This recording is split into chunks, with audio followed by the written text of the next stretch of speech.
For Inside Carolina, I'm Taylor Vippolis, and you're listening to this podcast, which is a part of the Inside Carolina Podcast Network. On today's episode, I'm joined by my fellow Carolina football lettermen, Mike Ingersoll and EJ Wilson, to talk about Carolina's big win against a nationally ranked Wake Forest team. Before we get started, though, I just wanted to say thank you for being here. Be sure you subscribe to Inside Carolina wherever you get your podcasts or on YouTube so you never miss out on any of the content the team at IC puts out.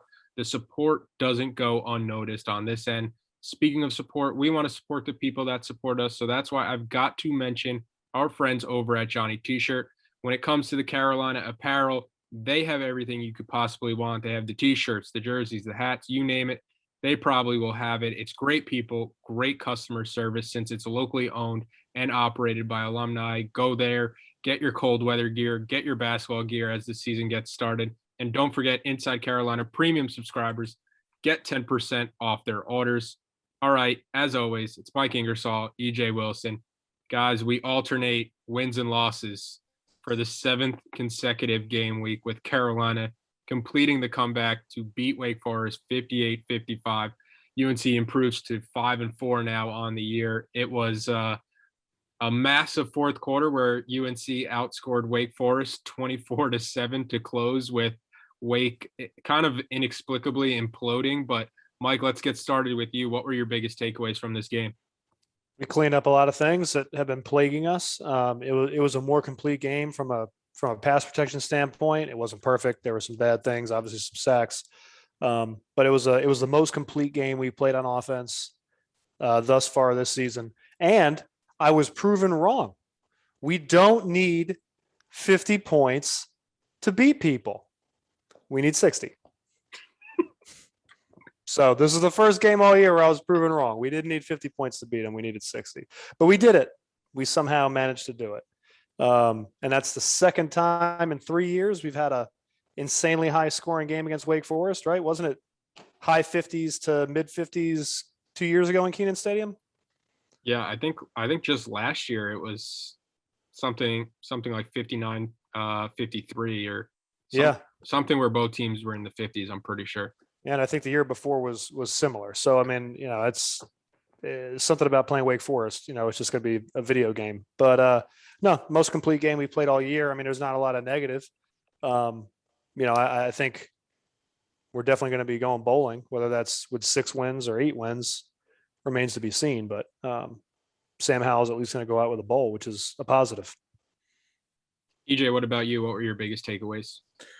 My biggest takeaway is that I think we are who we are on defense. I don't really see this defense improving too much substantially to where we're going out there and shutting down people. But I do think my second takeaway is that just kind of building on something that we were talking about last week with these guys really showing character. We really showed some fight and some gusto in that fourth quarter. I mean, I was kind of looking forward to getting on the pod today and talking about how we held one of the top offenses in the country scoreless in the fourth quarter, but I mean, essentially we did. We got the stops that we needed to get in order to position our offense that was on fire yesterday to win that game, and I was really happy to see that. I mean, that defense really turned it up. We got some big plays from Cam Kelly, who I'm sure we'll talk about later, who was kind of a feast or famine guy yesterday.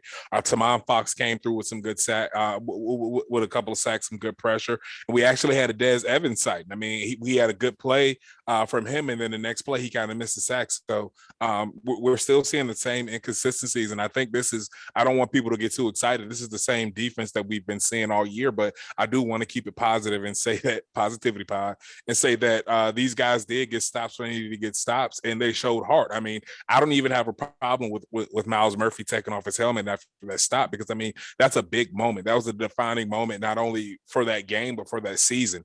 This defense needed a defining moment, a defining drive, a defining win to kind of solidify this season with some of these guys going out. I mean, there hasn't been much upside this season, but I think this game is going to be looked back as really the highlight. So my hat's off to this defense, but I also want to be a realist to say that I still think they are who we thought they are, but that heart, that character, that resilience that they have shine through in the end. And of course, we had Wake Forest help us out a little bit, but I'm still proud of what these guys were able to do. So, I mean, I'm feeling nothing but positivity from this, because as I said, the positivity is kind of backhanded, I guess, because I'm happy that we won and we showed that resiliency, but I'm also kind of like, I know our defense is going to struggle like this. It's just, are we going to be able to create turnovers? Are we going to be able to kind of stand up and be in the fourth quarter the team that I think we can be with the way we train and the way our coaching staff coaches and the type of character our players have? Are we going to be strong in the fourth quarter? And I think we showed that yesterday. Yeah, I don't want to imagine what the tone of this podcast would have been had that fourth quarter kind of not happened and Carolina mounted this huge comeback with the way the defense was playing, and it was looking like you were going to have this another superhuman performance from Sam Howell and a great performance from the offense kind of going to waste. But the defense, they made stops, they got off the field, and I've seen a lot of fans, not a lot of fans, I guess a vocal minority, kind of questioning how big an upset this is because Carolina was technically favored by Vegas. But, I don't really care what the Vegas spread is. Like, Wake Forest is a team that's found a way to win. We've been proving Vegas wrong for 3 years. Yeah. Trust Vegas if you want. I got some degenerate gambler buddies, and I always tell them, don't bet UNC. Whatever you do, do not do what Vegas tells you to do. When you have a team that has won each and every week, Wake Forest, they haven't had the best performances every week, but it's a team that's found ways to win consistently. They're a top 10 team going up against a 4-4 team. Regardless of what the point spread, I think this is one of the biggest upsets of the college football season when you could beat one of the last 6 remaining FBS unbeaten teams. And I think you just have to give a ton of credit to UNC for getting the job done, especially when it would have been real easy for a lot of those guys to quit when you're down 18 to a top 10 team with a quarterback as good as Sam Hartman. But, they never gave up. They fought all the way to the end. And I think my main takeaway is you just have to give a lot of credit to this UNC team. But Mike, the first question I had for you, I have this stat I think it's from David Hale on Twitter, but in the playoff era, only 3 quarterbacks have had 5 games with 300 passing yards and 5 games with 100 rushing yards in a season. Lamar Jackson did it twice, Deshaun Watson, and now Sam Howell. I don't know if we've talked ACC. I don't know if we've talked about it enough on the podcast, but the transformation Howell has made into, he's not just running just to run anymore. He's running because he's actually really good at running the ball. And it's a very viable option for this Carolina team. Not even viable. It's like it's needed for this Carolina team to be good. And he's proven that he can run the ball and be effective on the ground. What's kind of your takes on seeing this from Sam Howell? Because I think I saw this from Jason Staples, where he was like, this is the most surprising thing that he saw coming, that he would have seen coming this year, that Sam Howell has kind of, just kind of rebuilt who he was as a quarterback when he was already a top 5 quarterback in college football. Yeah, so Sam has always been a fast, slippery, athletic guy. I don't know where I understand the surprise because he's been a pocket passing quarterback. He's 300 plus yards a game. He's, 30, 40 touchdowns a year and less than 10 interceptions. Like, that's who he's been for 2 straight years. And all signs pointed to that's who he was going to be again this year. But if you look back at the film, you go back to him in high school. Okay. Sam was able to do things on the ground his entire career. He just wasn't we didn't need him to do that for the last 2 years. We had Javonte, we had Michael Carter. We had no need for Sam on the ground until this year. So I think what he is doing now is something he was always capable of doing. He just wasn't called on to do it. What I will say is there were a lot of Sam Howell poo-pooers about 5 or 6 games into the season who were saying, well, in terms of draft grades, well, he's slipping, and maybe now he's a second rounder, he falls maybe even deeper into day 2, he's no longer, a first round pick. He's not a lottery, or he's not a top 10 pick like he may have been at one point, or at least some boards had him projected. And it's because his productivity has been down and he hasn't been playing well. And to those people, I said, you weren't really paying attention to what this kid was doing. Scouts now, if they know what they're doing, not all of them do, most do. Scouts now should, and I believe will, recognize that this kid did exactly what Jason said. He rebuilt himself. He remade himself when the team needed him to do that. He was able to be a dynamic football player when the team needed him to be a dynamic football player. And I think that speaks volumes about what his value is to a pro club at the next level. Not as a runner. He's not an NFL running quarterback. He's going to get absolutely crushed. If he takes off at the NFL level the way he's been taking off here in college, he's going to get wrecked. But the point is, he can clearly adapt and he can change. He's like a chameleon. What you need him to do, he will figure out a way to do it for you. And he's tough as nails. And his demeanor never changes. We've been talking about that now going on, this is now 3 years, how calm, cool, and collected Sam Howell is. But really, truly, it is impressive to see the maturity level in a young guy, because Sam is young. All right, age-wise, he is a young kid. To see the maturity he has when he's being asked to do so much stuff, that the frustration, aside from, I think the Georgia Tech game, you saw some frustration boil over for him a little bit. Aside from that, he has really kept his emotions close to the vest.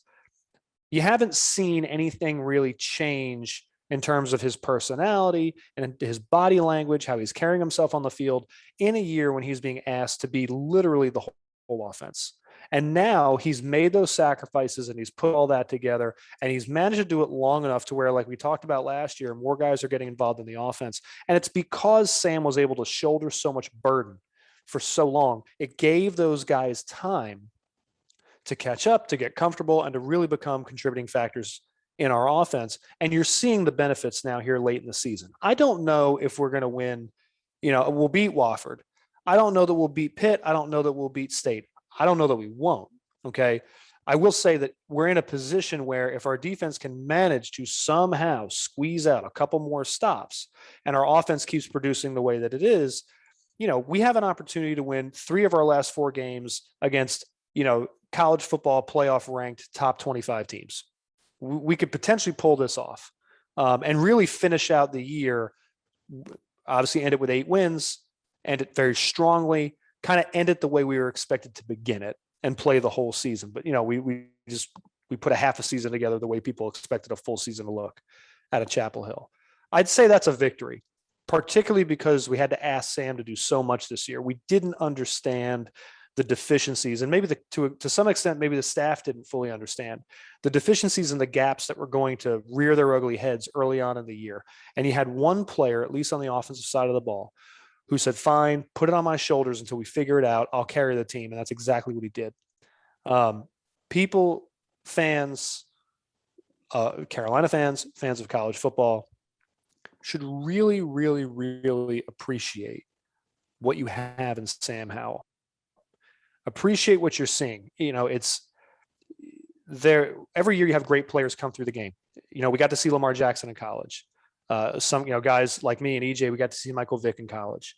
Okay. You get to see guys like me and EJ, Vip, you were very young, but we got to see Michael Jordan play. You're going to see LeBron James play. I'm not saying that Sam Howell is a LeBron James or a Michael Jordan, but what he is he's an exceptional football player. And there are not many like him. And there won't be many like him for a while. There may be guys who are similar, but in terms of what we have here in Chapel Hill, I hope people really acknowledge and understand and appreciate what you have in Sam. And I know I've said that for a few weeks now, but I really, really mean it. Okay. He is a special player. He's a special kid. He's a special player. And he's certainly, and this is my homer line, he's a special Tar Heel.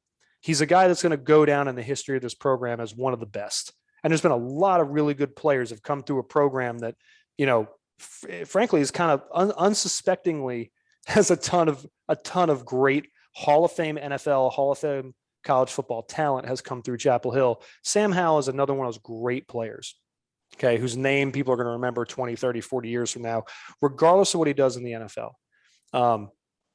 Be proud to have this kid representing your school. Be appreciative of what he's done and the sacrifices he's made, because he's really killed himself this season to make something out of it. And he deserves all the pats on the back and then some. And I hope folks really take time to look at, appreciate Sam, give him those pats on the back, and be happy that we got to see this type of a season from a kid who, like Jason said, was one player for the last 2 years, reinvented himself because that's exactly what we needed. And he didn't complain about it, one step of the way. He did what was asked of him. He did what was necessary. And I think it's really going to pay dividends for him down the line personally. And I'm certainly proud as a member of this team, as a member of this program and a letterman. I'm certainly proud to have a guy like Sam Howell representing the program, because I really think he is he has done it with distinction, and he's done it with honor, and he's done it the right way. I hope we have more guys like him come through this program for years to come, because he certainly is and was special. Yeah, I think at the lowest points this season, when it looked like Carolina just making it to a bowl game was going to be in jeopardy, and you had a bunch of people talking about, why Carolina needed to make it to a bowl game. It's getting extra practices for the younger guys. It's saving all the momentum from recruiting. But for me, I wanted to see this team make it to a bowl game because of Sam Howell. Sam Howell deserves to go out going to a bowl game. He deserves to play in as many big games as possible. And, it's doing him justice by finishing this year as strong as possible. Because let's be clear. No matter what bowl game we go to, do not be shocked if Jacoby Criswell is your starting quarterback. Just I'm putting that out there. And I don't want to hear anybody say anything negative about this kid if that ends up being what happens. It could happen. It probably will happen. I'm just going to go ahead and get everybody ready. It very well could happen if the team goes somewhere like Shreveport or Detroit. We'll see, I guess, depending on the bowl game and maybe the opponent. But EJ, the star of the defense, especially in that fourth quarter, it was Storm Duck, to where you saw firsthand how big of an impact he makes when he's healthy and he's on the field. I think 10 weeks later than most of the defensive staff was kind of hoping you would see somebody like Storm Duck making an impact. But what did you think about his performance? And do you think Carolina wins this game without him? I thought he had an absolutely great performance. I mean, like we were kind of talking about before we got on the pod. I mean, yeah, he had a pass interference call, but for most of the day, he basically dominated his side of the field. I mean, we really missed his impact on defense this whole season.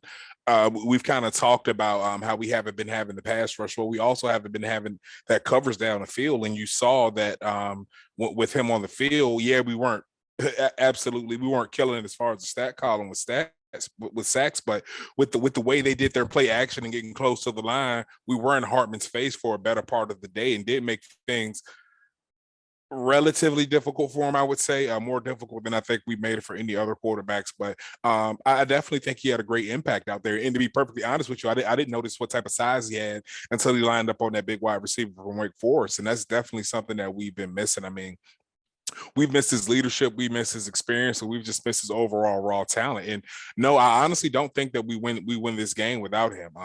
This game really came down to that stretch in the fourth quarter where we held them scoreless and allowed our offense to continue in the rhythm and the mojo that they had all day and be able to pull this game out. But if he's not there for some reason, and I'm glad they decided to pick on the guy that hasn't played in a while, but he showed why he's one of the top corners in the ACC. And I think when his time comes, I think he'll be one of the top players coming out in the draft. I mean, he is the best name in college football. I think we can all admit that. I mean, second, it's going to be close contention with Power Echols once he really comes out and the fans and the country gets to see what type of player he is. But I mean, no, it was big having him back. And I think some of the other guys kind of fed off that.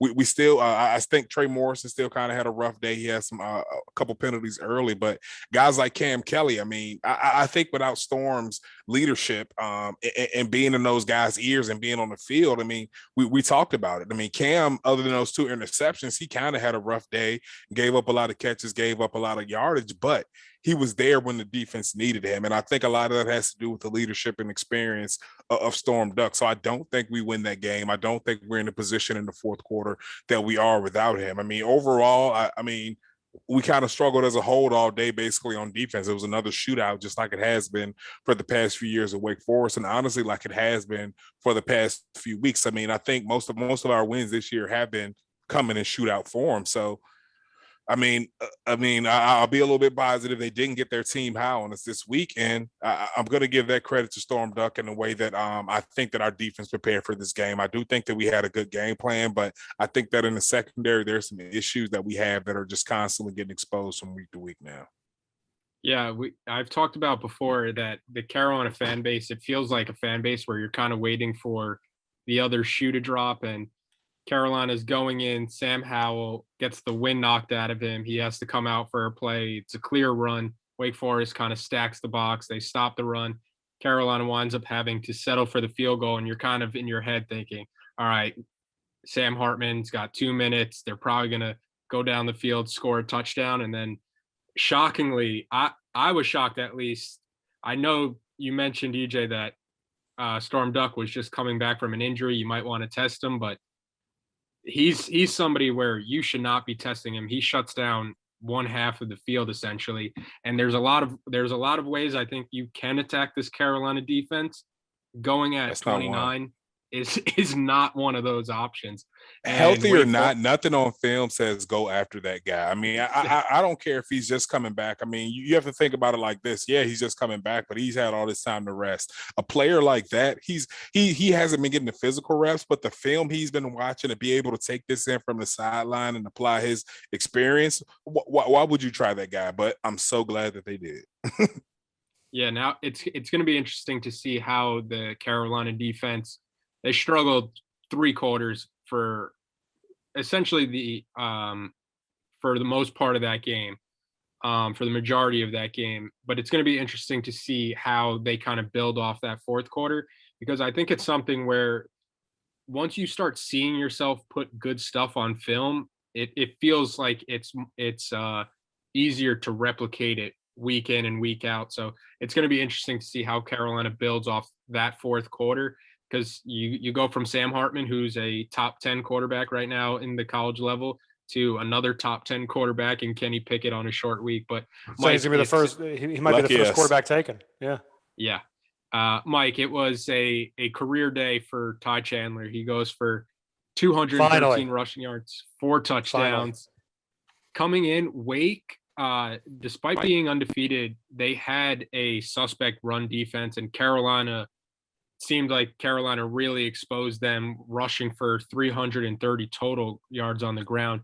Why was Chandler and the ground game so effective? I mean, part of it is Wake Forest's run defense has been some of the worst in the country all year long. We're helped out by that. But our offensive line did a really good job on their first and second level assignments. I mean, they did what they were supposed to do in the run game. There were a few times too and I was happy to see this. Wake tried to bring pressure. We either ran into it or away from it, but we were able to beat the blitz. And once you get a guy like Ty Chandler out into space, I mean, it's going to be a long day for an opposing defense if you've got a guy like that out there, room to run. He's got enough wiggle. He's got enough breakaway speed where it's going to be a problem for a lot of folks. And we were able to get him into those one-on-one situations on the second level of Wake's defense. And he did what he's expected to do in that situation, and he won those one-on-one battles most of the time. But our offensive line, I mean, did just enough to give him just enough space to run, and have the career day that he had. Again, we can get into specific plays if you'd like, but on the whole, what I'd say is they managed to get movement on the first level sufficient to get themselves to the second level. And then they sealed off their second level assignments well enough. I mean, it wasn't perfect. Every run wasn't clinic tape, obviously. But they did a good enough job on their second level assignments. And Ty Chandler is a dynamic enough athlete to where when he got up to that second level, he was able to make our offensive line look right. It was the type of run blocking, I'll call it run game cooperation between the offensive line and their running back that we saw the last 2 years with Michael Carter and Javonte. We saw patience from Ty Chandler, and we saw him make our offensive line right. So when they got up onto the second level, and he can go one way or the other, he was able to set up those second level blocks well enough to make us look right, no matter what position we were in. When you're able to do that consistently throughout a football game, you're going to see the success in the run game that we saw, and a balanced offensive attack. You're able to score points through the air and get completions, and it opens up the pass game, and it made pass protection substantially easier for the offensive line when they're having that kind of success on the ground.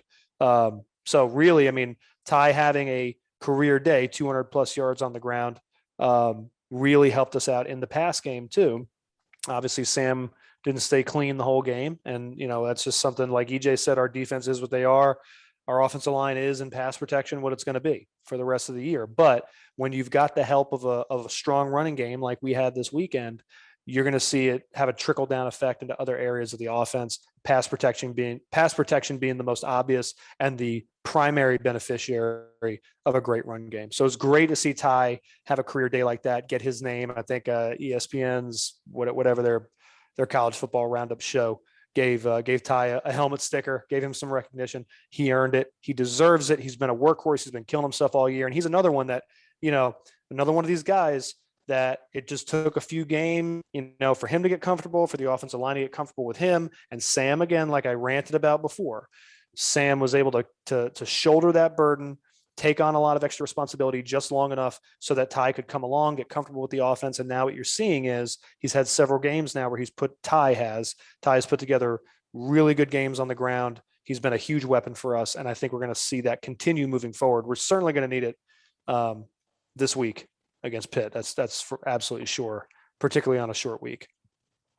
EJ, the defense early on, it reminded me of a book I read as a kid. It was Alexander and the Terrible, Horrible, No Good, Very Bad Day. I think you could kind of use all those adjectives to kind of describe the Carolina defense the first three quarters. Then the fourth quarter happens. They get the Cam Kelly interception. They force 2 turnover on downs to allow the offense to get back into the game. And I think the biggest question is what changed? What did you see that was maybe different in the fourth quarter that wasn't happening the first 3 quarters? I'm not sure that, excuse me, that anything's really changed. I mean, this is kind of something, one of the positives that we've been seeing in this defense, and it's kind of something that I kind of alluded to in the takeaways, is that this defense is resilient. They're going to get stronger in the fourth quarter because they're better conditioned. And even though we may go out and play undisciplined, we may blow some coverages, we may miss some tackles, these guys don't quit. They're always guys chasing the ball down the field. I hate that it has to happen so often, but they're always guys in chase mode. They're always guys pursuing the ball. We're not giving up on him. And I think that, like you said earlier, like when you see these things on tape and you feel like you can do it, then it gives you a little bit of extra confidence. And I think in some of these games we just so happen to win, there have been certain situations where we've been winning. I mean, this team just went out and they I think that we wanted it more than Wake Forest in the fourth quarter. I think that Wake Forest may have come into this game looking at our defense in a certain way, saying that they were just going to run through us. And maybe they listened to the podcast last week and heard me call our defense the team high defense, and they thought that this would be the same thing. They thought that they would put up 70+ points in our defense, but they did put up team highs though. It wasn't in points though. We're talking about in points. Mike, we have to keep it positive this week. We have to keep it very positivity pod. Silver Linings Pod. Got it. Silver Linings Pod book. But I mean, I that's one thing that I will never try to take away from this defense is the fact that they go out there and they try to win. This is not a couple of years ago we were on this pod saying that we just don't see the effort from this team. These guys want to go out and win. These guys want to do the right things. And you can just tell that from the play that I was talking about earlier where Miles Murphy took off his helmet with that. Like, once we realized that we were in a position to win the game, it's like, you don't mind that. When a guy like that who's been playing his butt off all year, who's really, I think, raised his profile nationally. What I do mind is squib kicking that after that. I do mind that. Yeah, but and then we got a match penalty on the offensive side, so maybe this team's waking up a little bit. Maybe we'll show a little fire on Thursday, but we can kind of get to that later. But I mean, I am proud of what I saw from this defense, but I don't think much changed schematically. I do think that, like I said in the beginning, I think that we went in with a good game plan. I think that we showed a lot of pressure when they were trying to do these long the long mesh point, which they're kind of famous for over the last couple of years. But I think that we handled all those things well. Relatively to in the fourth quarter, relatively to how we've handled them in the rest of the game. I think that one thing we need to focus on is giving up those big plays and constantly having our cornerbacks just watching the ball just float over their heads. And I mean, we saw a lot of that, but I think if you take away some of those big plays, we still give it up a lot of yardage, but at the end of the day, we put our offense in a position to win the game. We came out against the win against a top 10 ranked team. First time we did that since 2004 against Miami. we rushed the field, which I was kind of confused about because, I mean, yeah, it's a top 10 team, but it's still Wake Forest. So positivity pod, though. We won. We beat a top 10 team in Chapel Hill once again. So I'm very, very happy about that. Yeah, the team high defense stat of the week is Sam Hartman's 7 touchdowns are the most ever by an opponent against a UNC defense. Records are Greg meant to be broken. Greg had that in the game scoop on the message board. But he also had another good stat that kind of leads into the next question I had, Mike. It's on average. Oh wait, Carolina averaged 3.87 points per possession, and there's somebody, Brian Fremu, who's logged every FBS possession since 2007. And according to his data, on average, an offense would start around the opponent's 35-yard line if you expect to score that many points per possession. So it's almost like Carolina's 15 yards away from the red zone with how effective this offense is. And the question that I had for you was, the offense, they score 58 points. They put up 546 yards with Josh Downs only contributing 35 receiving yards. What do you think it says about UNC that they have performances like this where you don't have to rely so heavily on your star receiver like they have had to do in the past? Same point I've been making all day on this is that Sam shouldered the burden for long enough to allow these other guys to come along and get comfortable. And now they're, guys like Anton Green, they're Ty Chandler, they're viable options. We're seeing Nesbitt is becoming a little bit of part of the offense here. I heard something they said on the broadcast. Longo thinks this kid's going to be a first-round pick one day. He very well may be. But we've got weapons at tight end with him, Morales. We've got pieces in place. Justin Olsen had that great catch downfield. Yes, he did. Justin Olsen finally, had a little bit of a coming out party on that, and it's nice to see those guys finally get involved. It took longer than we would have liked it to take, but again, what an incredible safety valve we have in Sam Howell, who can literally take an offense and just be the offense for 6-7 weeks before these guys finally start to get comfortable and come along. And that's not to fault these other guys. I mean, that doesn't make them bad players. It just means, there's an ebb and a flow to an offensive unit. And then there's just, you learn your role, you learn, what you do well, you don't do well. And it takes a while sometimes to feel that out. It's not an ability issue. It's not a football IQ issue. So I'm not disparaging any of these guys. It's just everything finally came together. Offense, unlike defense, is much more rhythmic. There's a cohesion there. We talk about it on the offensive line a lot, the cohesion between the offensive line and how it's one unit, playing in harmony and has to play in sync. That is true for the entire offense. Okay. An offense needs to be a single offensive play is designed like a symphony. And when you have one note off, the whole thing can blow up. We've had notes off for this season up until very recently. There will be certain notes and certain keys that are just off, for a series or, a smattering of plays here and there. But earlier it seemed like it was the entire game. Now it's, intermittent, but for the most part, we have a very cohesive unit and you're seeing other guys reap the benefits of it. And it's great that we can dish the ball around, spread the level a bit more so that guys aren't, guys like Josh Downs aren't being keyed on. What's crazy is, we were spreading the love around and it seems like Josh had all this insane production all year long when he was being keyed on. And maybe maybe we need to just start making him the focus of the game plan on offense every week and just tell teams like we're throwing it to Josh every single play for him to have the 100, 200 receiving yards he's been having. Cause apparently he flourishes under that kind of pressure and with that kind of attention, I don't know, but no, I mean, the offense spreading things around and opening it up like they did, it's all, I think it all boils down to, or it can all be traced back to Sam being the type of player from a character standpoint and from an ability standpoint to take that burden on his shoulders for, the better part of half the season. and be the offense when we needed him to be the offense, with obviously a lot of help from Josh Downs, being able to play some two-man football there for over half the season while these guys came along really proved to be beneficial. And, my hope is that even, now it's a new test. It's a short week. We're going up against Pittsburgh, potential, top quarterback taken, and Kenny Pickett. We're going to have to score points again. They're going to have to put together a similar output they put together this weekend in order to beat Pittsburgh. So we'll see. We'll see what happens. But I think that what we are seeing on the field these last couple of weeks does bode well for their performance this week on a short week.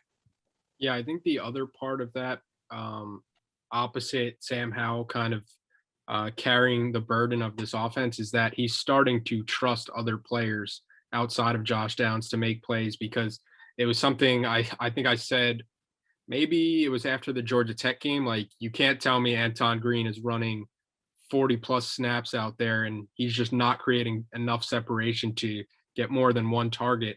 And now it's 2 straight games for him where he's gone over 80 receiving yards, and you're starting to see that confidence build in him, between him and Sam Howell.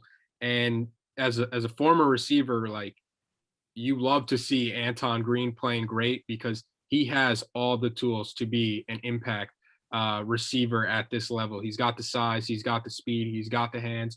When you look at him, he looks like what every coach wants their receivers to look like.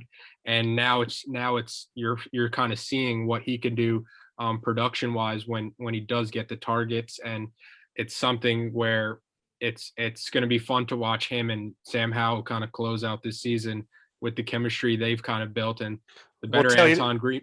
You know what it makes me think of, we elephant in the room here, at least in the receiving room, is that, we've got some attrition, some transfer portal stuff, some household names are no longer, they've either announced they're not with us anymore, or they're clearly not with us anymore. And you wonder if it's a little bit like, the old Orpheus and Eurydice, if anyone's into Greek mythology, Orpheus and his wife Eurydice, Eurydice gets pulled down to Hades. Orpheus goes down after her, makes a deal with Hades, tells him, I want my wife back. He says, fine, you can have her back, but you can't look at her till you get out to the end of the tunnel. So, right, they're walking all the way out of the depths of Hades. They get up, they're right near the light. He had to trust that Eurydice was behind him the entire time. And he got right there a couple steps from the opening of the cave. And instead, he just couldn't take it anymore. He had to turn around. He couldn't go on faith alone. He had to see it with his own eyes. He turned around. There was Eurydice. He laid eyes on her. And because he turned around too soon, he didn't make it to the finish line, because he didn't make it right out of the cave like the deal was. Eurydice got pulled back down into Hades right in front of him, and he lost her forever. You wonder if this is one of those, for guys who may not be with us anymore, or, may not be with us anymore, in the very near future, if that decision was hasty, because what we're seeing now is the benefit, the guys like Justin Olsen, Anton Green, they're reaping the benefits of patience, and they're reaping the benefits of, the offense, like I said, coming together, and Sam developing trust in them and developing trust in other weapons besides, just Josh Downs. And you wonder if maybe that decision was a little, I don't know. I can't make that decision for these guys. I mean, they got to do what's best for them, and they know what's best for them. I don't. But I do wonder, just on the outside looking in, if maybe it was a little premature. Maybe it was you were just a few steps away from the light and you turned around a little too quick. Yeah, can I say something? I think going forward, we're going to have Mike's Greek mythology story of the week. I enjoyed that. EJ, what do you think about the Greek mythology? I think that I'll let Mike be the scholar that he is, and just let us talk about that. I think my mythology stories wouldn't be appropriate for the pod. EJ's more of an Aesop guy. Aesop's fables. Yeah. Aesop. Yeah. Mm-hmm. I'm more of a Roman history guy. Start thinking of your stories for next week, and if the podcast allows it and you see another reference, work it in. I liked it. I think people are going to like that. But EJ, Carolina lost its leader on the defense early. Jeremiah Gemmel, he goes out with a targeting penalty. How do you think his replacement Power Echols did, considering in the 6 Power 5 games before this, he had played just a total of 3 snaps, and Power Echols and the young linebackers have been a big talking point when people are essentially begging for them to play, and we're hearing that they're not ready, but they're also, as we saw on Saturday, a play away from having to play 60 plus snaps. So how would you evaluate his performance?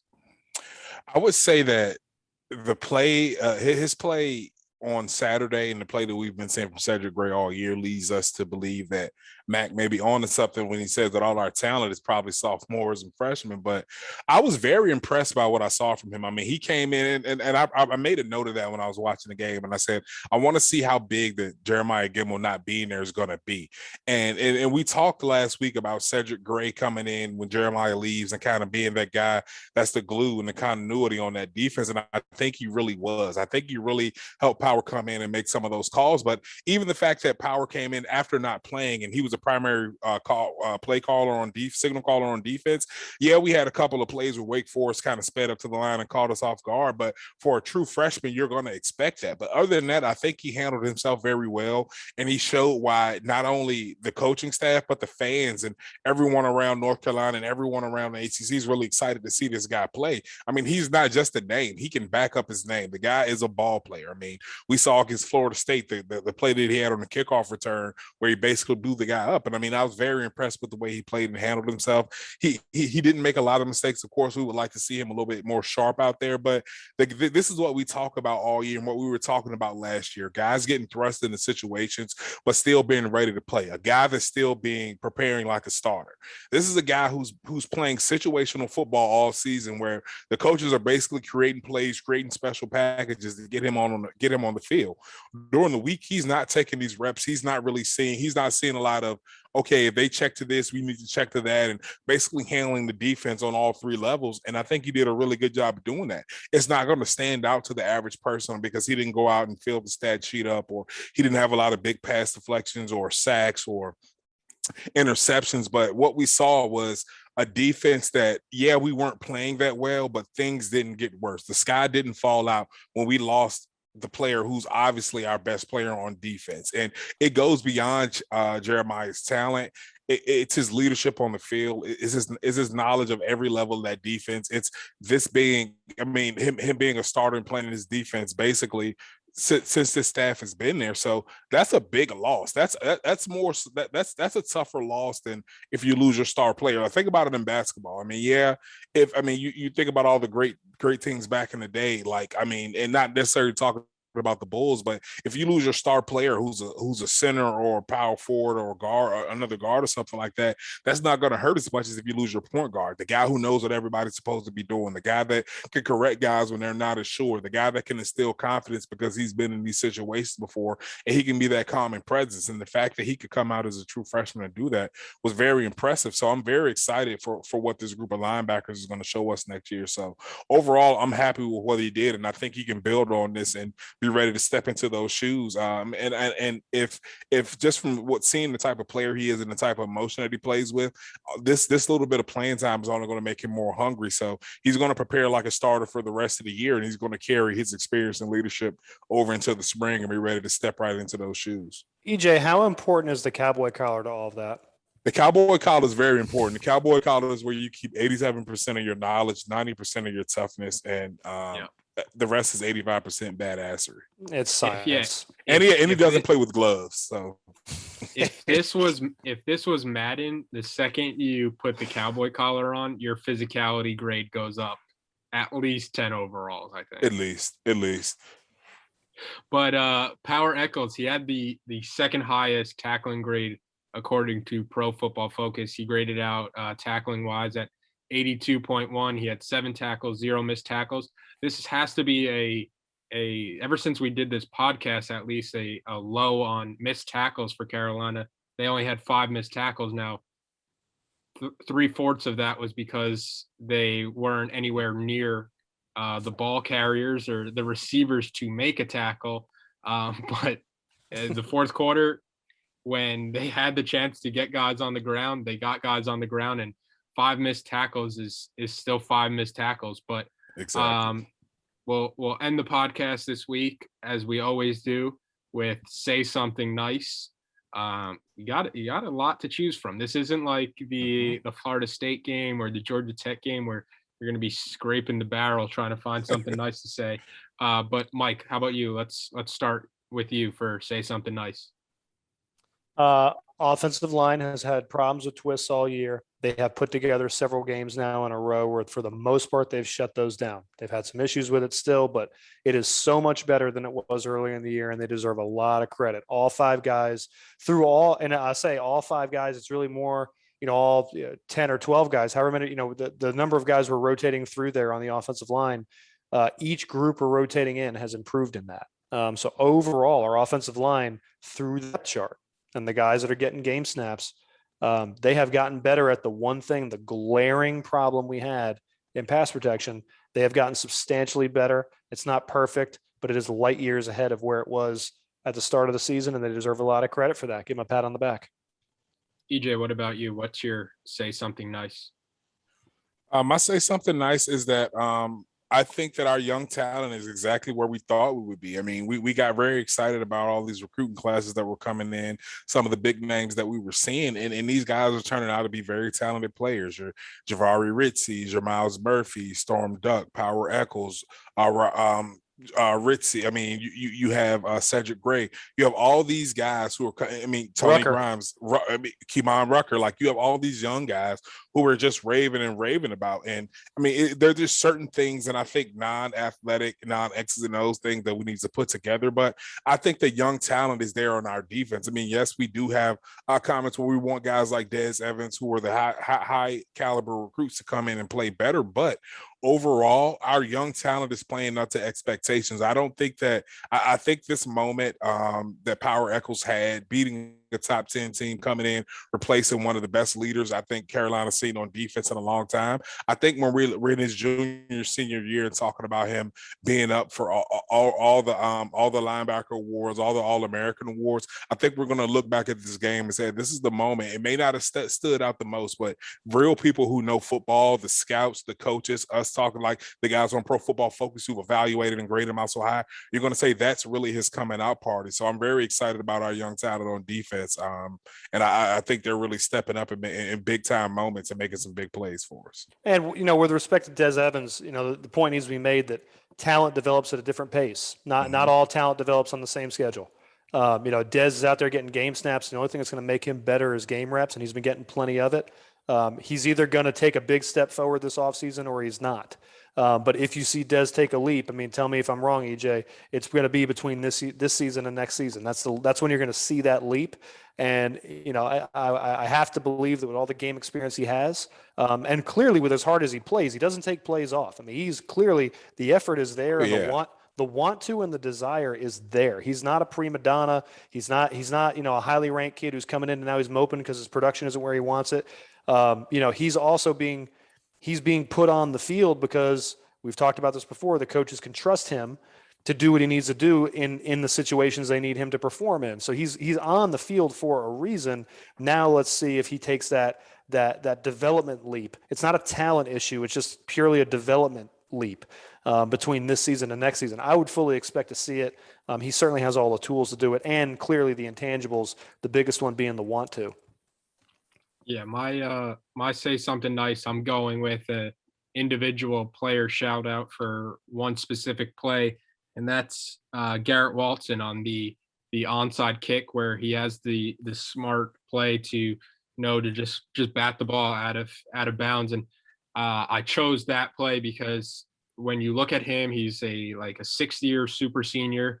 You have a player like Kamari Morales who has cut into his playing time. Kamari Morales played 47 snaps compared to Garrett Walton playing 35 snaps offensively.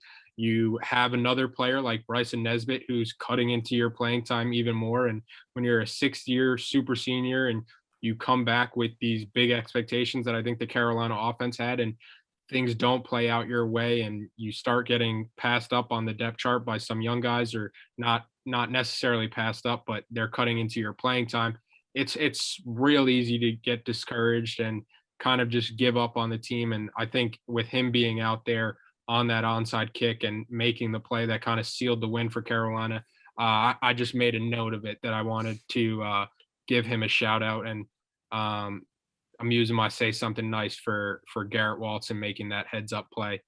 But that's it for this week. We got a short week with Pittsburgh on Thursday. So I'll see you guys a bit earlier next week to break it all down. I'm not sure what day we'll record, probably Friday, and then release it on Saturday. I have to talk with Tommy, who sets up the podcasting schedule. But guys, always a pleasure. Oh yeah. Yep. See you guys.